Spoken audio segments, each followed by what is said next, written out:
감옥의 탄생이라는 부제가 붙어있는 감시와 처벌은 감옥과 관련된 문제들을 다룬 책이긴 하지만 일반적인 의미에서 감옥의 역사를 주제로 한 책은 아닙니다. 자신의 연구 대상이 감옥의 역사가 아니라 감옥의 제도를 통해 처벌하는 이성 또는 권력의 효율적인 통제 기술의 문제였음을 말합니다. 그의 방법론은 역사학자들의 방법론과 다릅니다. 부코는 역사를 쓰면서 역사의 모든 전통적인 기술 규범을 무시한 반역사학적 역사가라는 사회학자 마크 포스터의 지적은 부코의 역사 인식에 대한 일반의 평가를 반영하는 견해라고 할 수 있습니다.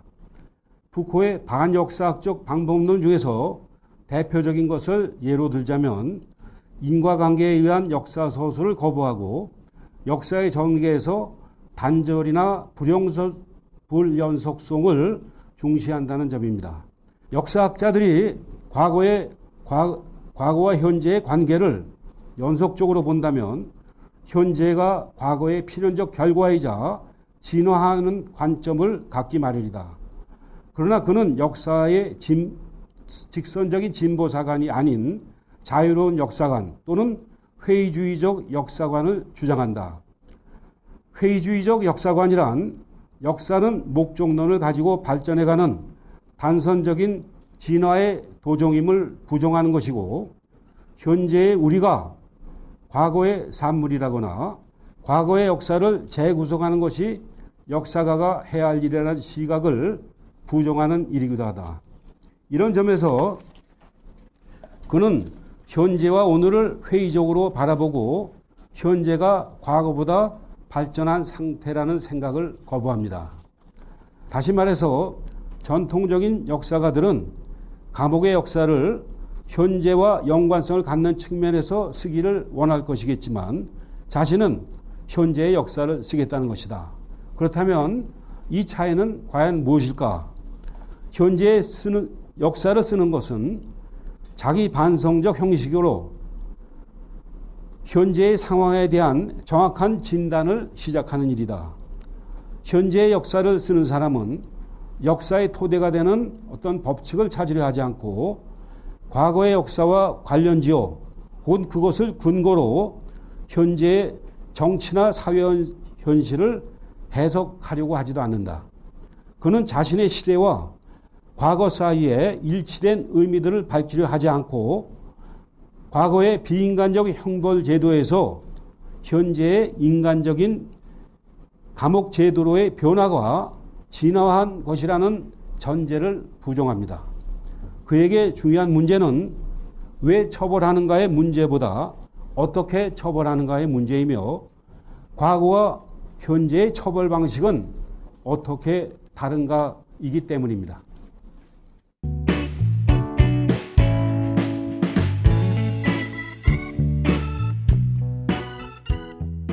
첫 번째 처벌 방식은 이 책의 첫 장 서두에 묘사된 것처럼 국왕을 살해하려던 시역 죄인에게 참혹한 고문을 가하고 화형시켜 처형하는 방식입니다. 두 번째 방식은 18세기 후반기에 인간주의 개혁자들이 신체형의 과도한 폭력성과 왕권의 남용을 비판한 담론들 속에서 제시된 것입니다. 푸코는 이러한 인간주의적 입장을 계몽주의 시대에 나타난 진보적 현상의 반영으로 해석하지 않고 이들이 징벌의 인간화를 주장한 이유는 무엇이며 형벌의 완화가 탄생한 배경은 무엇인지를 질문합니다. 이러한 문제의식을 기반으로 그는 18세기 형벌제도의 완화가 생산력의 발달과 전반적인 부의 증가 그리고 인구의 급증에 의해서 폭력이나 절도 같은 범죄보다 부르주아지의 재산이나 소유권을 침해하는 위법 행위가 많아졌다는 것. 다시 말해서 유혈의 범죄보다 사기의 범죄가 급증했다는 사실이 관련되어 있음을 설명합니다. 그 다음에 끝으로 세 번째 처벌 방식입니다. 이 방식은 오늘날의 징역형으로서 범죄인을 가두고 규율에 익숙해지도록 하면서 교화한다는 목적을 갖습니다. 그런데 주목해야 할 것은 이 방식이 본래 인간주의 개혁자들의 개혁 안에서 제시된 처벌 방법이 아니었다는 것입니다. 푸코는 이러한 교정시설과 개혁자들이 제안한 징벌 형태 사이의 일치점과 차이점을 이렇게 설명합니다. 일치점은 범죄의 재발을 방지하고 죄인을 개조하는 역할이 중요하다는 것, 징벌에는 교정기술이 필요하다는 것 등이고, 차이점은 개인에 대한 접근 방식과 개인에게 영향력을 행사하는 방식, 그리고 권력이 인간을 확실하게 개조하기 위해서 사용하는 도구 등입니다. 특히 둘 사이의 차이점 중에서 개혁자들에게 중요한 것은 개인의 신체보다 범죄에 대한 표상인데, 감옥의 교정시설에서 형법의 적용 지점은 표상이 아닌 신체 그 자체라는 것입니다. 이런 점에서 감옥과 같은 처벌기관의 기본적 지침은 수감자의 신체와 정신을 엄격히 통제하는 일, 즉 기호라기보다 훈련인 것입니다. 그 훈련을 위해서 시간표와 품행교육, 좋은 습관 갖기, 의무적인 운동, 규칙적 활동, 공동의 작업 등이 있는 것입니다. 이러한 교정기술의 변화를 푸코는 개인을 복종하는 주체로 만드는 처벌 권력의 기본 전략으로 해석합니다.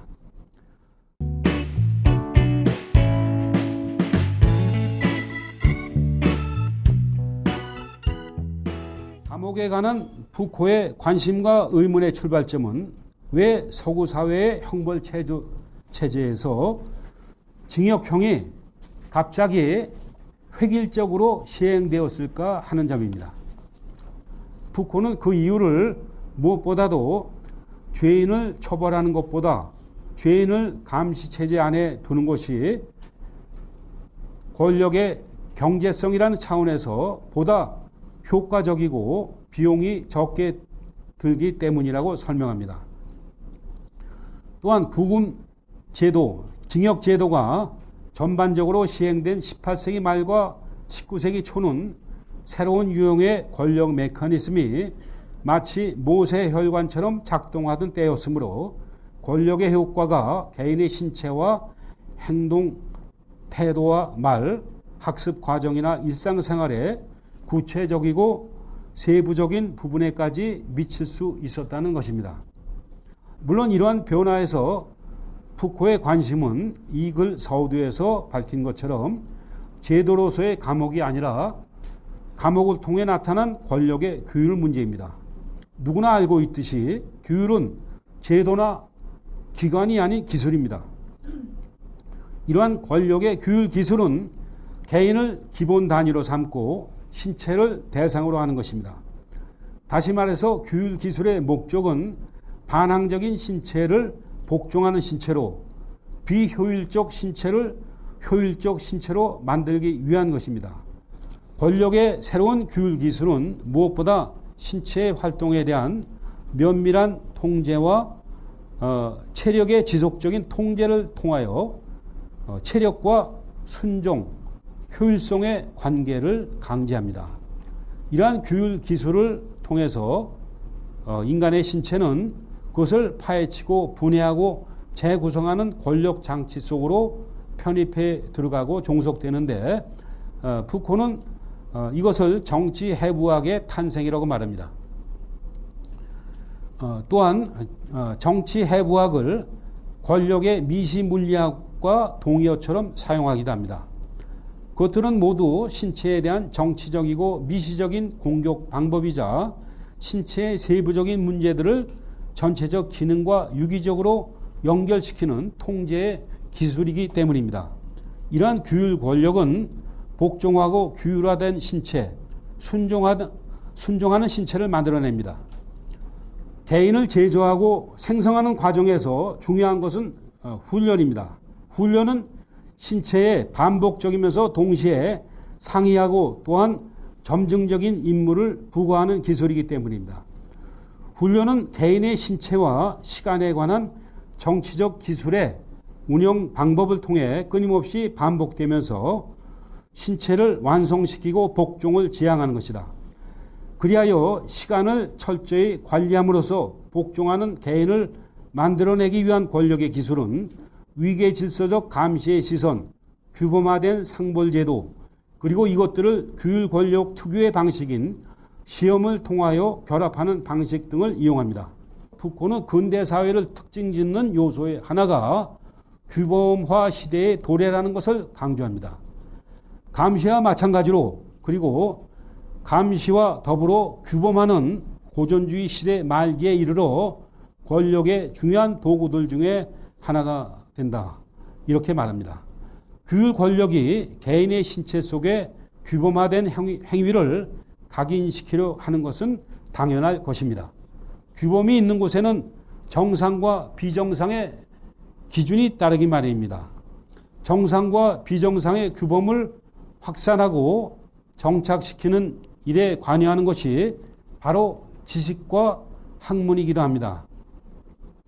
흔히 푸코에게서 권력과 지식의 상관성이 논의되는 것은 바로 이 지점에서인데 19세기부터 학문 세계에서 권력과 지식의 연관성이 커지는 것은 진실이 규범화될 뿐 아니라 진실에 근거한 시험이 중요한 요소로 등장하기 때문입니다.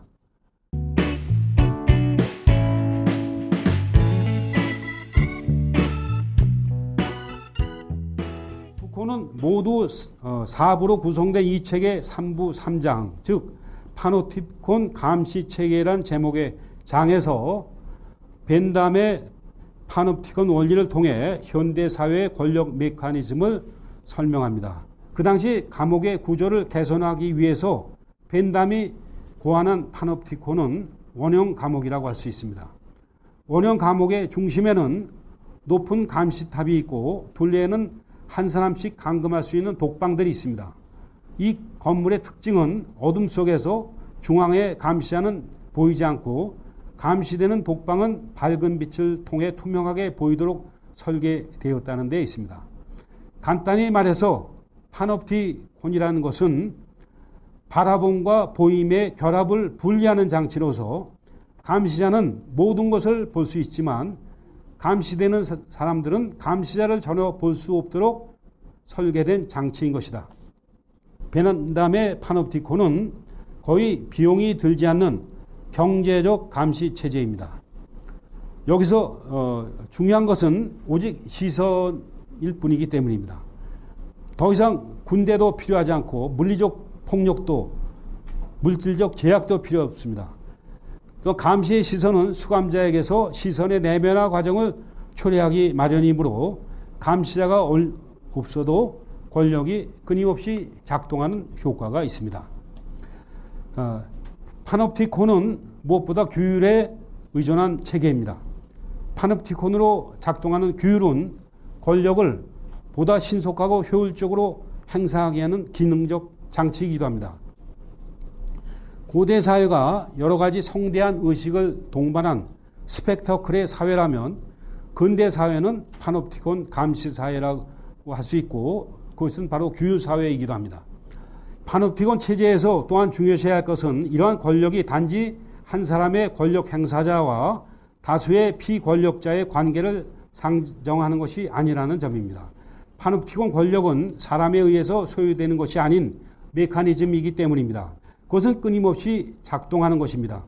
권력이 톱니바퀴 같은 장치로 작동함에 따라서 사람은 기계의 부품이나 또는 위치나 자리로만 존재할 뿐입니다.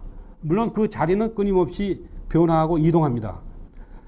그렇게 사람의 자리가 바뀌는 파놉티콘의 구조에서는 아무도 신뢰할 수 없는 불신의 장치가 가동할 뿐입니다.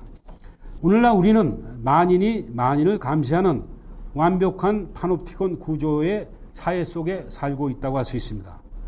물론 벤담이 파놉티콘 감옥 구조를 설계했을 때나 푸코가 감시와 처벌을 준비했을 1970년대 전반만 하더라도 오늘날처럼 컴퓨터와 정보기술이 발전한 시대는 아니었습니다.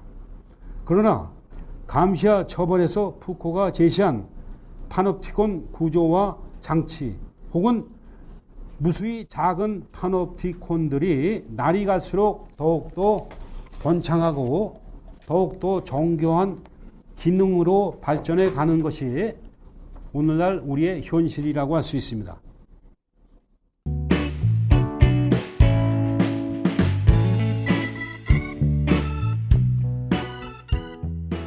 그거는 마르크스의 유물론의 한계에서 벗어나 니체의 계보학 개념을 적용함으로써 감옥의 처벌 방식을 문제시하고 또한 현대사회의 구조와 문제점을 깊이 있게 분석할 수 있었습니다. 또한 그는 봉건군주 시대의 신체형과 근대적 감옥형을 비교하고 대비하면서 역사의 연속성이 아닌 불연속성을 보여줬습니다. 이러한 감옥의 계보학을 통해서 우리는 권력의 억압과 처벌 체계를 단순히 계급 구조로 환원시킨 마르크스주의자들의 관점에서는 볼 수 없는 파놉티콘 사회의 규율과 규범화 체계가 현재 오늘날 수많은 장소에서 각기 독특한 방식으로 작동할 뿐 아니라 심화된다는 것을 알게 되었습니다. 들려주는 감시와 처벌에 대한 서평에서 푸코를 마르크스주의 이후에 처음으로 새로운 권력 개념을 만들어낸 사람이라고 높이 평가한 바 있습니다. 이런 관점에서 감시와 처벌에 나타난 푸코의 새로운 권력 개념을 정리한다면 다음과 같습니다. 첫째, 권력은 하나의 소유물이 아니라 전략으로 이해되어야 하고 권력 지배의 효과는 소유에 의한 것이 아니라 배정, 조직, 전술, 기술, 작용 등에 의해서 이루어지는 것이라는 것. 둘째, 근대 사회는 규율 사회이고 규율은 어떤 제도와도 어떤 기구와도 동일시될 수 없는 권력의 기술이라는 것. 셋째, 권력의 기술로서 규율은 개인에게 순종성과 효율성을 익숙해지게 해서 결국 복종하는 신체, 기계적인 신체를 만든다는 것. 넷째, 파놉티콘 감옥의 구조가 그렇듯이 규율 권력의 체제 안에서 권력은 더 익명적이고 기능적이 되면서 권력의 지배를 받는 사람들은 한층 더 분명하게 개인화되는 경향을 보인다는 것. 다섯째, 규율 권력의 시대에는 배제한다, 처벌한다, 억누른다, 고립시킨다, 감춘다 등의 부정적 표현으로 권력의 효과가 작용하지 않고 긍정적이고 생산적으로 작용한다는 것입니다. 감시와 처벌의 성과를 결론적으로 말한다면 19세기까지의 감옥의 역사를 서술하는 그러한 차원을 넘어서서 현대 사회에서 확산된 파놉티콘 정보화 사회의 메커니즘과 인간의 예속화를 예리하고 근원적으로 파헤친 점이라고 할 수 있습니다.